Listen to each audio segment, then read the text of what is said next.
Hello friends, welcome back to the YouTube channel dictation club. आज का dictation आनंद मासिक पत्रिका अंक 7 से लिया गया है, जो कि 3 अलग अलग स्पीड में होगा, जो कि रहने वाली हैं 80 शब्द प्रति मिनट, 90 शब्द प्रति मिनट और 100 शब्द प्रति मिनट। इसकी पीडीएफ आपको टेलीग्राम चैनल में मिल जाएगी, जिसकी लिंक आपको नीचे डिस्क्रिप्शन बॉक्स में मिल जाएगी। इसके अलावा आपको अन्य प्लेलिस्ट जैसे कि अन्य आनंद मासिक पत्रिका के अंक के डिक्टेशन और newspaper dictation, 10 minute non stop dictation, Ramdhari Gupta खंड 1, रामधारी गुप्ता खंड 2 के डिक्टेशन की प्लेलिस्ट की लिंक भी नीचे मिल जाएगी। और आपको हमारा यह प्रयास अच्छा लगता है तो वीडियो को लाइक तथा चैनल को सब्सक्राइब ज़रूर करें। तो डिक्टेशन स्टार्ट करते हैं 5 सेकंड के बाद।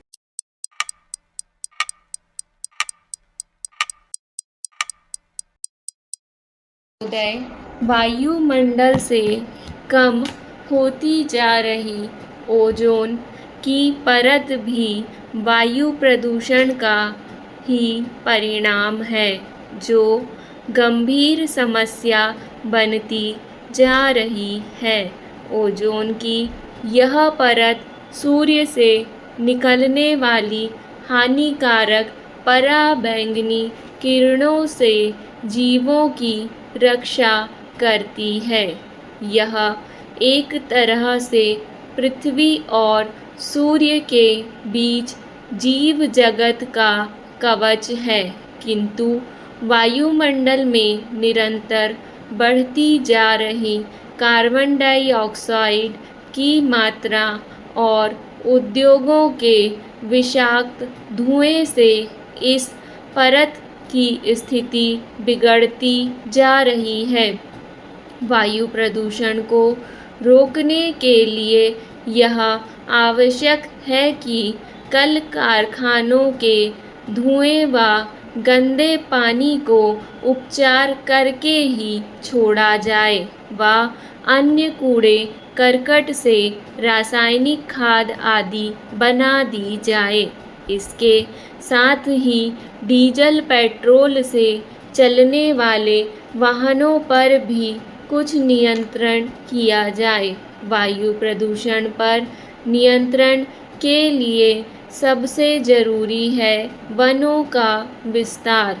वैज्ञानिक तथ्य बतलाते हैं कि कुल धरातल का 33% भाग यदि वनों से ढका हो तो वायु प्रदूषण से हानि नहीं पहुंचती। पानी का पीने योग्य न रहना जल प्रदूषण है।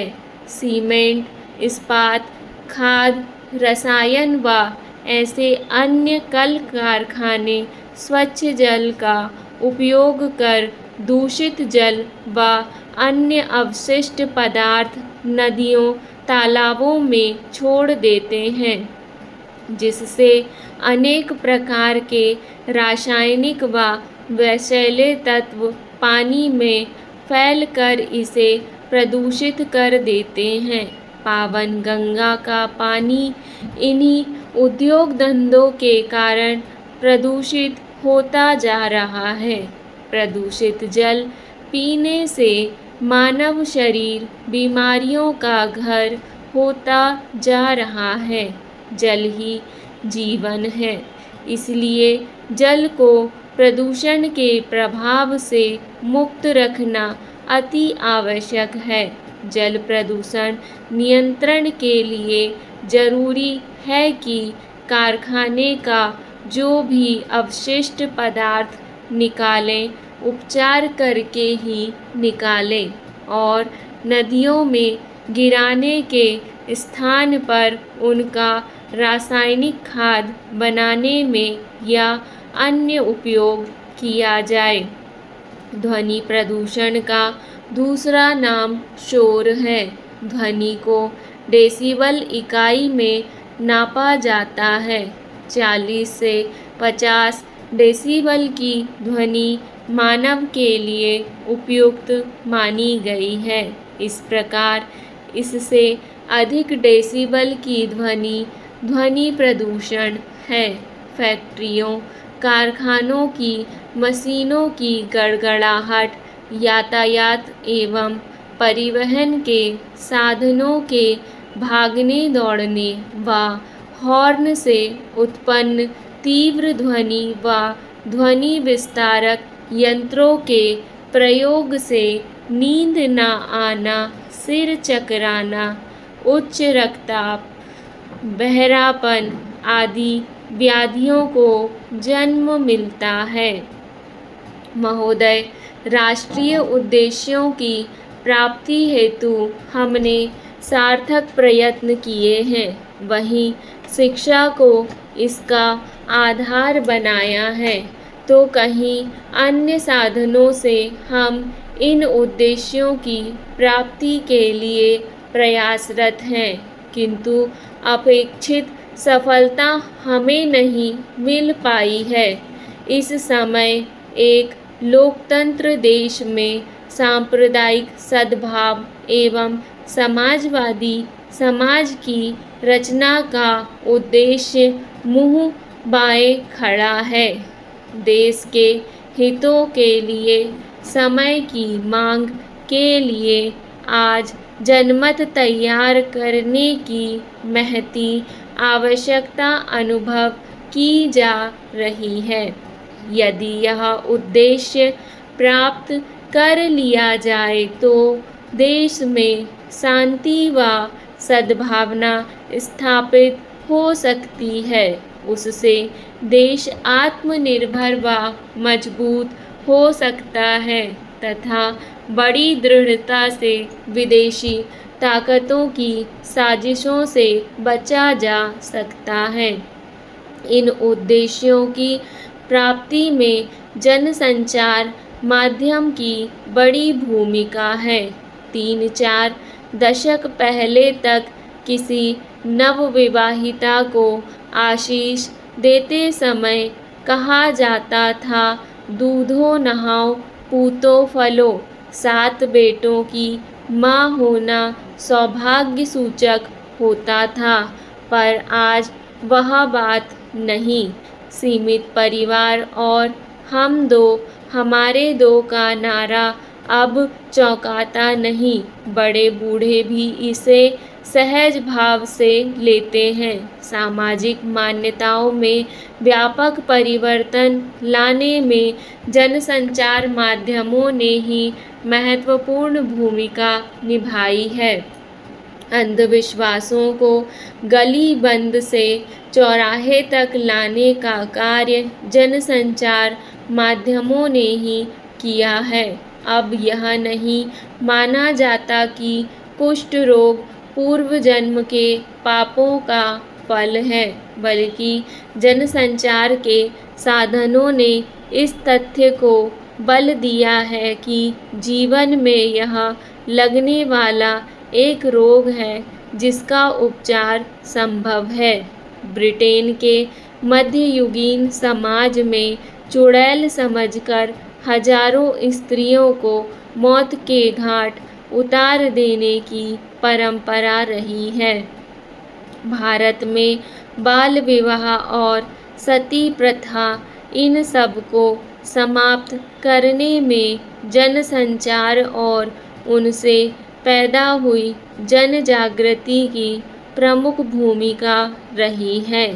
आज हमारा समग्र चिंतन सतत रूप से जनसंचार साधनों के बहुमुखी आक्रमण से प्रभावित है। इन तथ्यों को स्वीकार करने में किसी को कतई हिचक नहीं हो सकती कि जनसंचार माध्यमों को राष्ट्रीय परिवर्तन का शस्त्र बनाया जा सकता है। आमतौर पर व्यक्ति चाहता है और समूह अपनी मौजूदा रीतियों से चिपका रहना चाहता है। लोग एक दूसरे का इस तरह अनुसरण भी करते हैं।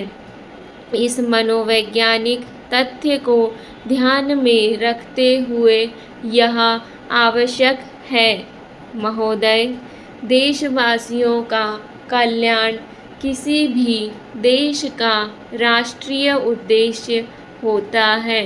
कभी कभी सरकारें इसके प्रति ढिलाई या उदासीनता बरतने लगती हैं।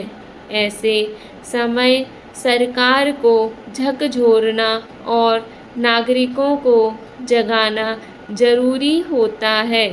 यह काम जनसंचार के माध्यम से ही संभव है। उसी के माध्यम से सही आवाज़ उठाई जा सकती है, जिसके दबाव से सरकार की बेखबरी की नींद दूर हो सकती है। जनसंचार माध्यम का उद्देश्य है कि वह देखे कि वह राष्ट्रीय उद्देश्यों की प्राप्ति में सहायक हो। राष्ट्रीय उद्देश्य होता है देश संगठित रहे। इसके लिए मीडिया को संतुलित सदा सहायता को बढ़ावा देना चाहिए। वर्तमान में जनसंचार माध्यमों की भूमिका से पहले कहीं ज़्यादा महत्वपूर्ण हो गई है। इन साधनों की शक्ति अपार है। यदि वे एक हो जाएं तो समाज में किसी भी नई चेतना को उजागर कर सकते हैं। चाहे तो समाज सुधार के आंदोलन को मजबूत कर दें और चाहे तो पीत पत्रकारिता और नीली फिल्मों के माध्यम से समाज में यौन कुंठाओं को जन्म दें। दुर्भाग्य से हमारे देश में स्वतंत्रता के इतने वर्षों बाद भी हमारे जनसंचार माध्यम अधिकांशतः उन लोगों के अधिकार में है